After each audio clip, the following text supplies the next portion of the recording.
ইরানের বর্তমান শাসন ব্যবস্থার বিরুদ্ধে বিশ্বের বিভিন্ন দেশে শনিবার ব্যাপক বিক্ষোভ অনুষ্ঠিত হয়েছে। এর মধ্যে কানাডার টরন্টো শহরে ইরানের বিরোধী দলীয় নেতা রেজা পাহেলভির সমর্থনে বিক্ষোভ সমাবেশে অংশ নেন 3,50,000-এর বেশি মানুষ। একই দাবিতে জার্মানির মিউনিখেও রাস্তায় নেমেছেন অন্তত 2.5 লাখ মানুষ। মেক ইরান গ্রেট এগেইন স্লোগানে সরব আন্দোলনকারীরা। সৃষ্টি ঘটকের report. Make Iran great again স্লোগানে উত্তাল জার্মানির মিউনিক শহরের রাজপথ। শহরের থেরেসিয়েনভিজে প্রাঙ্গণে শনিবার ইরানের বর্তমান শাসন ব্যবস্থার বিরুদ্ধে এক বিশাল শান্তিপূর্ণ সমাবেশ অনুষ্ঠিত হয়। পুলিশ জানায় প্রায় 2,50,000 মানুষ এতে অংশ নেন, যা সাম্প্রতিক বছরগুলোতে শহরটির সবচেয়ে বড় সমাবেশ। ইউরোপের বিভিন্ন দেশ থেকে মানুষ ওই বিক্ষোভে অংশ নেন। তারা 1979 সালের বিপ্লব পূর্ব ইরানের পতাকা প্রদর্শন করেন এবং নির্বাসিত বিরোধী নেতা রেজা পাহেলভির ছবি ও ব্যানার নিয়ে তার প্রতি সমর্থন জানান। পাশাপাশি ইরান সরকারের সমালোচনামূলক নানা স্লোগান ও প্ল্যাকার্ড দেখা যায় বিক্ষোভে। বার্ষিক মিউনিক সম্মেলনে অংশ নিতে বিশ্বের বিভিন্ন শীর্ষ নেতারা বর্তমানে অবস্থান করছেন শহরটিতে। রেজা পাহেলভিও অংশ নিয়েছেন এ সম্মেলনে। বিক্ষোভের এক পর্যায়ে তিনি সমাবেশে বক্তব্য দেন। এছাড়া মার্কিন সিনেটর লিন্ডসে গ্রাহামও এই বিক্ষোভে অংশ নিয়ে ইরানের খামেনি সরকারের বিরুদ্ধে ভাষণ দেন। আমি হত্যাকারী আয়াতুল্লাহর চেয়ে ইরানের জনগণকে বেছে নিচ্ছি। তার চলে যাওয়ার সময় হয়েছে। ইরানি জনগণকে বেছে নেওয়ার মধ্য দিয়ে আমরা ইরানকে আবারও মহান করে তুলব। খামেনি সরকারকে আর সমর্থন নয়। পরিবর্তনের সময় এসে গেছে, সাহায্য আসছে। একই দিন কানাডার টরন্টো শহরেও ইরানের বর্তমান শাসন ব্যবস্থা অবসানের দাবিতে বিক্ষোভ করেছেন দেশটির 3,50,000-এর বেশি মানুষ। লায়ন অ্যান্ড সান রেভলিউশনের সমর্থনে রাস্তায় নামেন তারা। খামেনি সরকারের বিরুদ্ধে স্লোগানে স্লোগানে সরব ছিল পুরো এলাকা। আমাদের মানুষ শুধু তাদের মৌলিক মানবাধিকার চায়। প্রতিবার কোনো গণ আন্দোলন হলে পরিস্থিতি আরো খারাপ হয়, আরো বেশি মানুষ নিহত হন। এদিকে সম্প্রতি সরকার বিরোধী বিক্ষোভে ইরান সরকার যে প্রাণঘাতী দমনপীড়ন চালিয়েছে তার বিরোধিতায় ব্যাপক বিক্ষোভ হয়েছে যুক্তরাষ্ট্রের ক্যালিফোর্নিয়া অঙ্গরাজ্যের লস অ্যাঞ্জেলেস শহরেও। গ্লোবাল ডে অফ অ্যাকশন উপলক্ষে আয়োজিত এক সমন্বিত সমাবেশে ইরানের জনগণের প্রতি সংহতি জানিয়ে খামেনি সরকারের বিপক্ষে আন্দোলন করেন বহু মানুষ। সৃষ্টি ঘটক, ৭১। ইরানের সামরিক হস্তক্ষেপের জন্য যুক্তরাষ্ট্রকে আহ্বান জানিয়েছেন দেশটির নির্বাসিত বিরোধী দলীয় নেতা রেজা পাহলভি। শনিবার এক বিবৃতিতে বলেছেন, ইরানে মার্কিন সামরিক হস্তক্ষেপ জীবন বাঁচাতে পারে। তিনি প্রেসিডেন্ট ডোনাল্ড ট্রাম্পের প্রশাসনকে তেহরানের ধর্মীয় শাসকদের সঙ্গে পারমাণবিক চুক্তি নিয়ে দীর্ঘ আলোচনা না করার আহ্বান জানিয়েছেন। রয়টার্সকে দেয়া এক সাক্ষাৎকারে তিনি বলেছেন, ইরান সরকার পতনের দ্বারপ্রান্তে রয়েছে এবং একটি আক্রমণ এটিকে দুর্বল করতে বা এর পতনকে ত্বরান্বিত করতে পারে এমন লক্ষণ দেখা যাচ্ছে। মিউনিখ নিরাপত্তা সম্মেলনের ফাঁকে পাহলভি বক্তব্য রেখেছেন, যদিও এই সম্মেলনে ইরান সরকারের কর্মকর্তাদের নিষিদ্ধ করা হয়েছে। পাহলভি বর্তমানে যুক্তরাষ্ট্রে অবস্থান করছেন এবং 1979 সালের ইসলামী বিপ্লবে তার বাবার পতনের আগে থেকেই তিনি ইরানের বাইরে বসবাস করছেন। গত মাসে সরকার বিরোধী বিক্ষোভে ইরান সরকারের বিরুদ্ধে দমনপীড়নের অভিযোগ ওঠে। বিক্ষোভে অংশ নেয় কয়েক হাজার মানুষকে গ্রেফতার করা হয় এবং বহু মানুষ প্রাণ হারায়। পাকিস্তানের কারাগারে বন্দী সাবেক প্রধানমন্ত্রী ও পিটিআই দলের প্রধান ইমরান খানকে চিকিৎসার জন্য হাসপাতালে নেওয়ার সিদ্ধান্ত নিয়েছে দেশটির সরকার। তার চিকিৎসার দাবিতে পার্লামেন্ট হাউসের সামনে বিরোধী দলের আইন প্রণেতাদের অবস্থানের জেরেই এমন সিদ্ধান্ত নিল পাকিস্তান। এক্সে দেয়া এক পোস্টে এই কথা জানান দেশটির পার্লামেন্ট বিষয়ক মন্ত্রী তারিক ফজল চৌধুরী। তিনি জানান, শারীরিক অবস্থার কথা বিবেচনা করে তাকে হাসপাতালে স্থানান্তর এবং একটি মেডিকেল বোর্ড গঠনের সিদ্ধান্ত নেওয়া হয়েছে। আইন অনুযায়ী প্রত্যেক বন্দীকে প্রয়োজনীয় সুযোগ সুবিধা দেয়া সরকারের দায়িত্ব বলেও উল্লেখ করেন তিনি। গত বৃহস্পতিবার সুপ্রিম কোর্টকে জানানো হয়, ইমরানের ডান চোখের দৃষ্টিশক্তির মাত্র 15% কার্যক্ষম রয়েছে। এ খবর দলটির মধ্যে তীব্র প্রতিক্রিয়া সৃষ্টি করে। এরপরই পার্লামেন্টের সামনে অবস্থান কর্মসূচি পালন করে সরকারের বিরোধী দলীয় আইন প্রণেতারা। ভারতের মুম্বাইয়ে নির্মাণাধীন মেট্রো রেল লাইনের একটি পিলারের অংশ ধসে এক ব্যক্তি নিহত হয়েছেন। এ ঘটনায় আহত হয়েছেন আরও 4 জন। স্থানীয় সময় শনিবার দুপুরে শহরের মুলুন্ড এলাকায় এলবিএস রোডে এই দুর্ঘটনা ঘটে। মুম্বাই ফায়ার ব্রিগেড জানায়, মেট্রো লাইনের নির্মাণাধীন একটি পিলারের একাংশ ভেঙে একটি অটোরিকশা ও গাড়ির ওপর পড়ে। ঘটনার পর ফায়ার ব্রিগেড ও পুলিশ সদস্য সহ স্বেচ্ছাসেবীরা দ্রুত ঘটনাস্থলে পৌঁছে উদ্ধার কাজ শুরু করেন। পরে আহতদের উদ্ধার করে দ্রুত স্থানীয় হাসপাতালে নেওয়া হয়। সেখানে চিকিৎসাধীন অবস্থায় একজনের মৃত্যু হয়।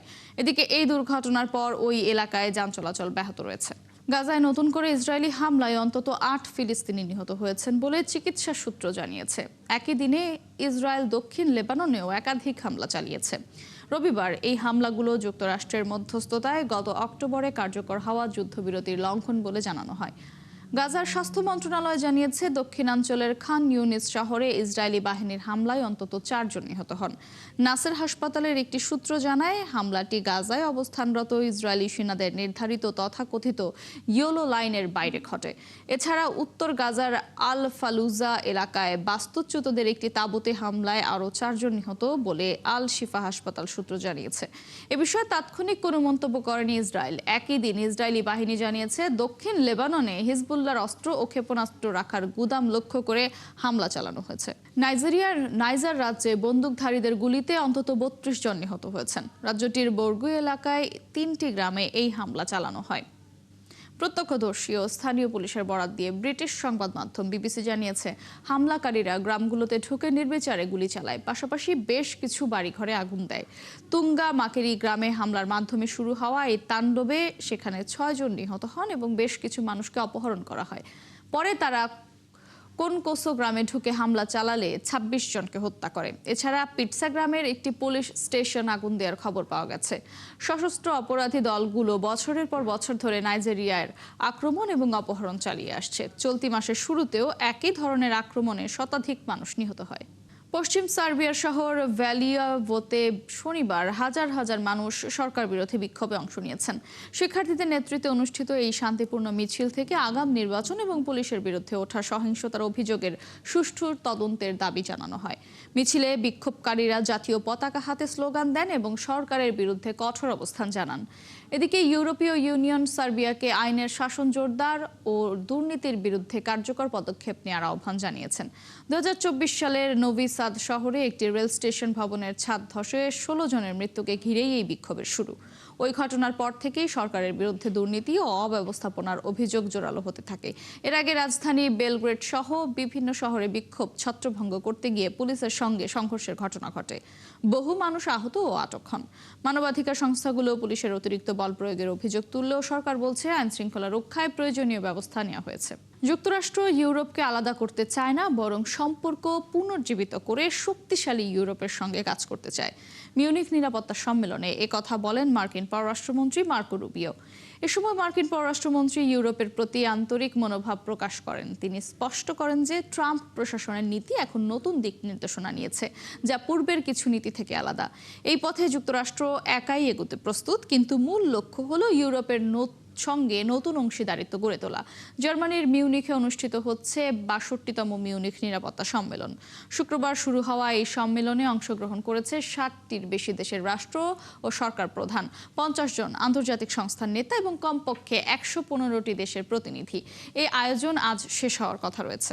রাশিয়ার বিরোধী নেতা আলেক্সেই নাভালনিকে 2 বছর আগে রুশ রাষ্ট্রই ডার্ট ফ্রগের বিষ প্রয়োগ করে হত্যা করেছে বলে দাবি করেছে যুক্তরাজ্য সহ 5 দেশ। বহুজাতিক গোয়েন্দা সংস্থার যৌথ অভিযানের ভিত্তিতে যুক্তরাজ্য, ফ্রান্স, জার্মানি, সুইডেন ও নেদারল্যান্ডস এক বিবৃতিতে এই তথ্য জানিয়েছে। তবে এই দাবির সঙ্গে যুক্তরাষ্ট্রের কোনো গোয়েন্দা সংস্থা যুক্ত ছিল না। গোয়েন্দা সংস্থাগুলোর দাবি, পরীক্ষাগারে পাওয়া প্রমাণে দেখা গেছে দক্ষিণ আমেরিকার ইকুয়েডরের ডার্ট ফ্রগের ত্বকে পাওয়া মারাত্মক বিষ এপিবাডিডিন নাভালনির শরীরের নমুনায় মিলেছে এবং সম্ভবত এটি তার মৃত্যুর কারণ। বিবৃতিতে বলা হয়, সাইবেরিয়ার কারাগারে বন্দী অবস্থায় নাভালনিকে লক্ষ্য করে এই প্রাণঘাতী বিষ প্রয়োগের সক্ষমতা, উদ্দেশ্য ও সুযোগ সবই কেবল রুশ রাষ্ট্রের ছিল। তাই তার মৃত্যুর জন্য রাশিয়াকে হচ্ছে। নাভালনি সাইবেরিয়ার একটি দূরবর্তী কারাগারে 19 বছরের দণ্ড ভোগ করেছিলেন। রাশিয়া যুদ্ধ বন্ধের প্রচেষ্টাকে ব্যাহত করার চেষ্টা করছে বলে আবারও অভিযোগ করেছেন ইউক্রেনের প্রেসিডেন্ট ভলোদিমির জেলেনস্কি। স্থানীয় সময় শনিবার বার্ষিক মিউনিখ নিরাপত্তা সম্মেলনে বক্তব্যকালে তিনি এই অভিযোগ করেন। তিনি বলেন, জেনেভায় হতে যাওয়া শান্তি আলোচনা ফলপ্রসূ ও অর্থবহ হবে বলে আশা করা হচ্ছে। তবে রাশিয়া তাদের প্রধান আলোচক পরিবর্তন করে তা বিলম্বিত করার চেষ্টা করছে। এ সময় ডোনাল্ড ট্রাম্প চাইলে রুশ প্রেসিডেন্টকে যুদ্ধবিরতি ঘোষণায় বাধ্য করতে পারেন বলে মন্তব্য করেন জেলেনস্কি।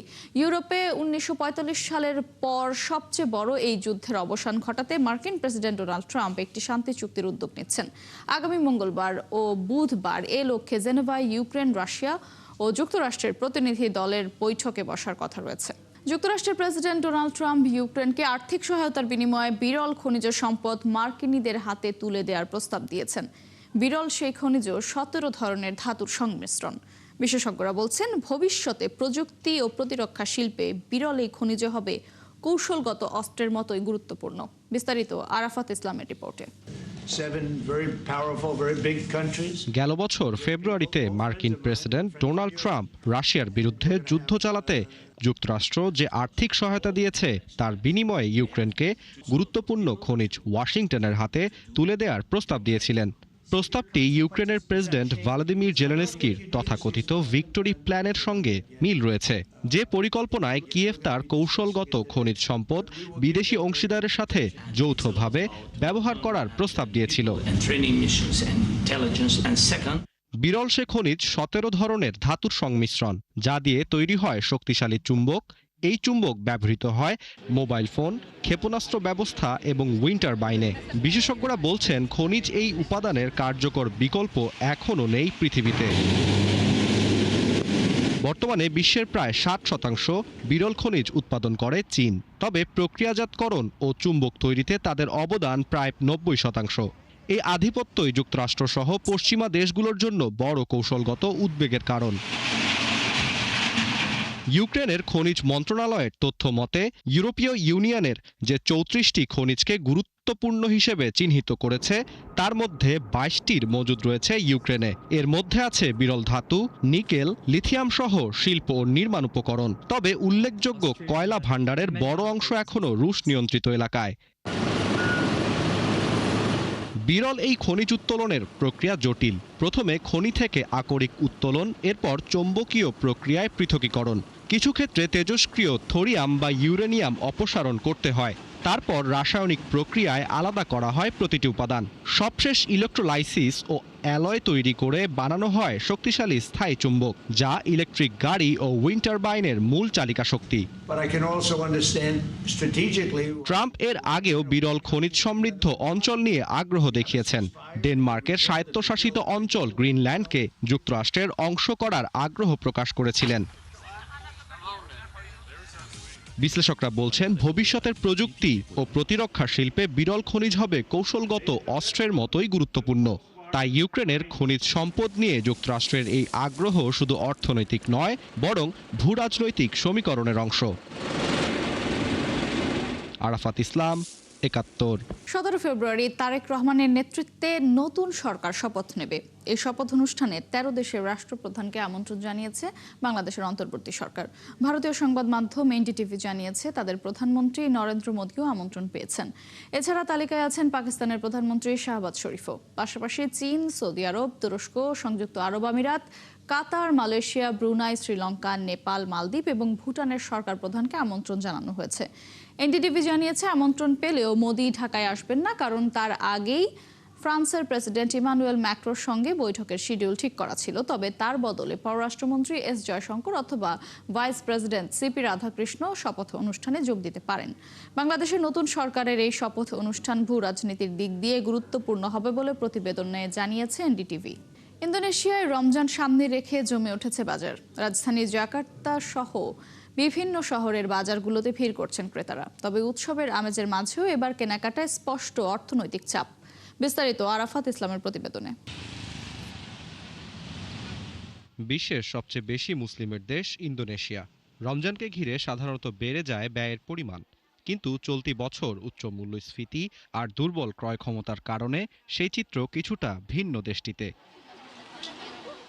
৪৫ বছর বয়সী মাংস বিক্রেতা দিদিন তাজউদ্দিন আক্ষেপের সুরে জানান, রমজানের আগে যেখানে বিক্রি প্রতিদিন বাড়ার কথা, সেখানে তার বিক্রি নেমে এসেছে অর্ধেকে, যার কারণ দেশটিতে কমে গেছে জনগণের ক্রয় ক্ষমতা। দাম বেশি, মানুষের হাতে টাকা কম। মানুষের ক্রয় ক্ষমতা কমে যাওয়ায় বিক্রি আগের তুলনায় অনেক কমে গেছে। জাকার্তার একটি বাজারে একাধিক বিক্রেতা সরকারের ফ্রি মিলস প্রোগ্রাম নিয়েও অভিযোগ তোলেন। তারা জানান, এই কর্মসূচির কারণে মুরগি ও ডিমের মতো পণ্যের সরবরাহে বিশৃঙ্খলা তৈরি হচ্ছে। ফ্রি মিল প্রোগ্রামের কারণে নিয়মিত সরবরাহ কমে যাচ্ছে, ফলে দাম বাড়ছে, শেষ পর্যন্ত ভোগান্তি হচ্ছে সবার। জানুয়ারিতে প্রায় ৩ বছরের মধ্যে সর্বোচ্চ হারে মূল্যস্ফীতির তথ্য জানায় দেশটির পরিসংখ্যান ব্যুরো। যদিও একই সময়ে রপ্তানি ও আমদানি প্রবৃদ্ধির হার ছিল প্রত্যাশার চেয়ে বেশি, তবুও দেশটির অর্থনৈতিক স্থিতিশীলতা ফেরানো কঠিন হয়ে পড়েছে। মঙ্গলবার শুরু হওয়ার কথা পবিত্র রমজান।